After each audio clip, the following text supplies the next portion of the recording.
ও মা, তোমার চশমাটা কবে কিনলে? চশমাটা কিনেছি 3-4 দিন আগে, জানিস তো। চশমাটা দেখানো হয়নি কারণ দুদিন ধরে ভিডিও ছাড়তে পারিনি, শরীরটা খুব খারাপ ছিল। তো চশমাটা নিয়ে এসে ভাবে রেখে দিয়েছিলাম, বারও করিনি, পরিও নি, দেখানো হয়নি। তো ফাইনালি আজকে বার করে চশমাটা আমি পরেছি। এমনি চশমা নয়, পাওয়ার চশমা, কেউ আবার ভেবো না যে এমনি। তো একটু কমেন্ট করে জানিয়ে যে চশমার কালারটা কীরকম হয়েছে আর আমাকে পরে কীরকম লাগছে।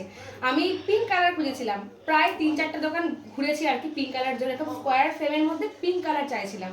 তো অনেক খোঁজার পর যখন পিঙ্কটা পেলাম না, তখন আমি এই কালারটা কিনলাম। এখন সবাই তো বলতে ভালো লাগছে, তোমরা একটু বলো কীরকম লাগছে। জানি না কেমন লাগছে আমাকে। মানে অ্যাকচুয়ালি আমার পাওয়ারটা বেড়ে গেছিলো, তো সেই জন্য একটা নতুন চশমা বানিয়ে নিলাম। আর আগের চশমার পাওয়ারটা না অনেক কমে গেছিলো আমার, তো ওই জন্য একটা নতুন চশমা বানালাম। তো দেখো কেমন হয়েছে অবশ্যই কিন্তু বলো। আর এই হচ্ছে ফাইনাল লুক আমার। মানে এরকম এত বড় সাইজের চশমা কোনোদিন পরিনি, তো তো আজকে পরেছি, একটু কেমন কেমন লাগছে। যাই হোক, কদিন পরার পর আবার মুখে ম্যাচিং চলে আসবে। চলো ঠিক আছে, টাটা, আবার পরে দেখা হচ্ছে।